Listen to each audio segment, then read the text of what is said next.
Bien-aimés dans le Seigneur, c'est vraiment un grand plaisir pour nous ce soir de, de penser à commencer à vous présenter une série de partage à travers cette chaîne de télévision, cet réseau Internet et YouTube. Je sais vraiment qu'il y a les animateurs ou les gens qui aiment l'Internet et ils ne manqueront pas d'avoir un intérêt aussi important sur ces réseaux Internet.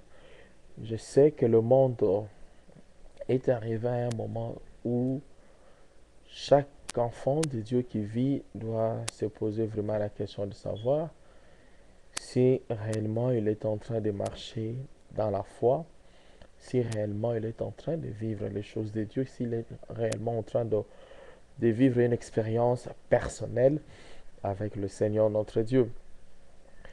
Jésus avait dit, il y aura un moment où les hommes abandonneront la foi. Il y aura un moment où les gens abandonneront les choses de Dieu. Ils aimeront plus avoir plaisir aux choses du monde que d'avoir plaisir aux choses de Dieu.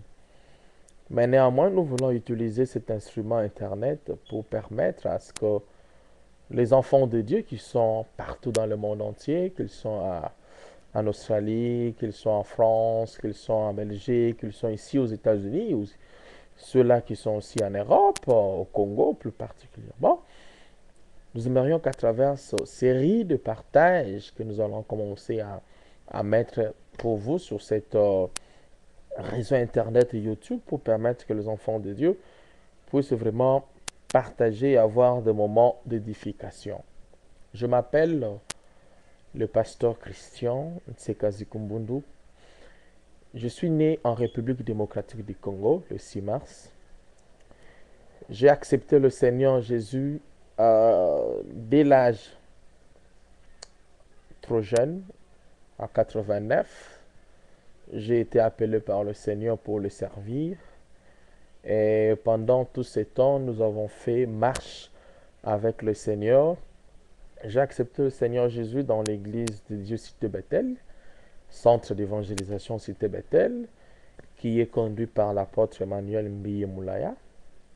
Et nous avons évolué dans l'église de l'Assemblée de Cité Bethel Angélique Archesed. Et puis, le Seigneur nous a aidés à être prédicateurs, à être ministre de la parole, à être encadreur de jeunes, à être membre de l'ESAI, à être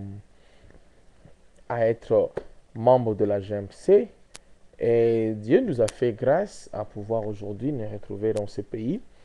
Et nous allons toujours profiter de ce moment pour pouvoir apporter la parole de Dieu au peuple de Dieu. Bien-aimés, Dieu nous a appelés à réveiller l'Église de Dieu. Dieu nous a appelés à sonner la trompette. La Bible dit, heureux le peuple qui connaît le son de la trompette, heureux le peuple qui marche avec sainteté devant la présence de l'Éternel. Bien-aimés, nous vivons dans un monde, Dieu a dit, Jésus a dit à ses disciples, ne vous inquiétez de rien, je m'en vais vous préparer une place.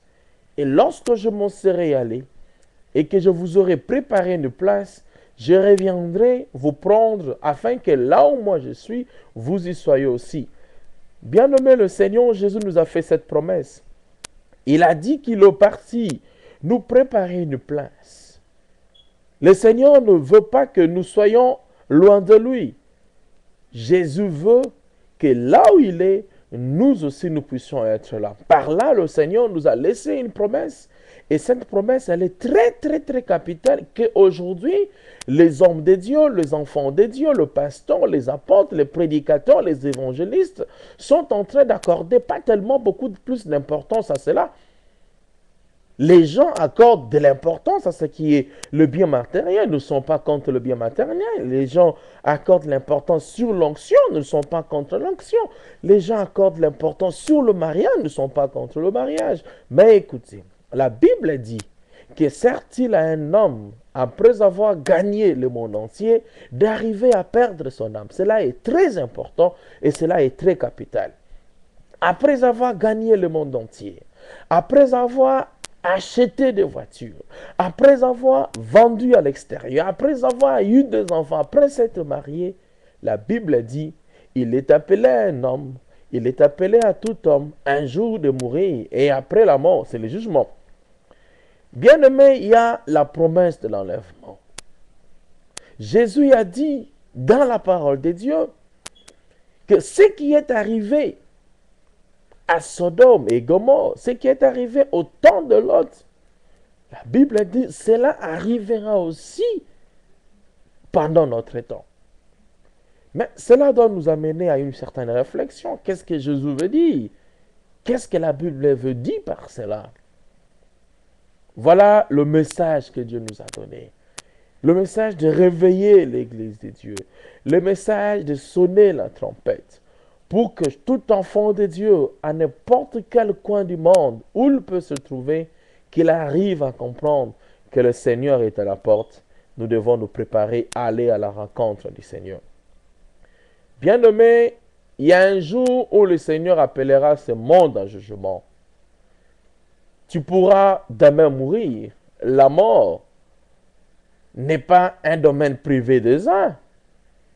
Mais la mort peut frapper à ta porte aujourd'hui, peut frapper à sa porte demain. Mais la question qui est posée, où serons-nous après la mort?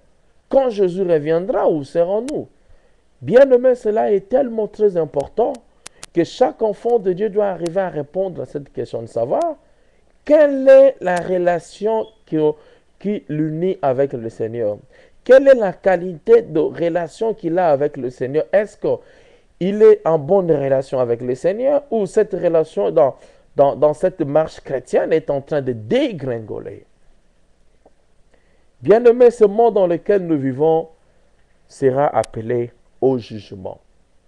C'est vrai, les gens peuvent se dire, Dieu est amour. Est-ce que Dieu, qui est miséricordieux, vraiment va détruire ce monde? Je veux vous dire que Dieu est miséricordieux, mais Dieu est aussi le Père de la justice.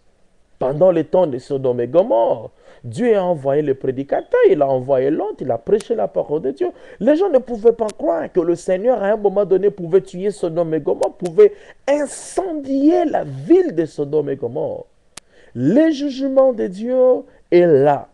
Bientôt, le jugement de Dieu va s'abattre sur l'humanité tout entière. Mais le Seigneur ne permettra pas à ses enfants de pouvoir passer au travers du jugement qu'il va verser, qu'il va déverser sur cette terre. Mais la Bible dit, Dieu a donné une brèche, Dieu a donné un moyen pour permettre aux enfants de Dieu d'échapper à ce jugement. C'est la croix.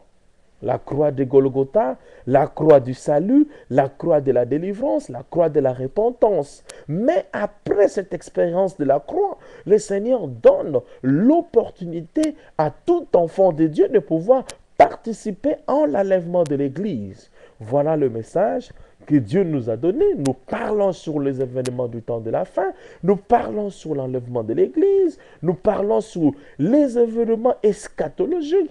Qu'est-ce qui va se passer après l'enlèvement de l'Église? Qu'est-ce qui va se passer avant l'enlèvement de l'Église? Voilà, nous parlons sur l'Israël.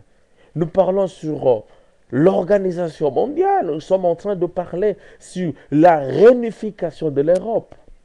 Bien aimé, au fait, nous voulons être un homme de Dieu qui est en train de sonner la trompette pour permettre aux enfants de Dieu de se préparer pour aller à la rencontre du Seigneur. Pose-toi la question. Si le Seigneur Jésus revient aujourd'hui, est-ce que tu iras à sa rencontre ou tu n'iras pas à sa rencontre? Bien-aimés, nous continuerons toujours à poster pour vous des moments d'édification, des moments de réflexion à travers cette website. Et je pense que le Seigneur ne manquera pas à vous bénir. Nous voulons vraiment sonner la trompette pour que moi et vous, nous puissions vraiment nous préparer pour aller à la rencontre du Seigneur. L'ennemi fera tout pour nous éloigner de la face de le Seigneur, pour vous éloigner, mais nous croyons que nous avons un Dieu Et ce Dieu est puissant et il ne nous abandonnera jamais. Que Dieu vous bénisse. À la prochaine.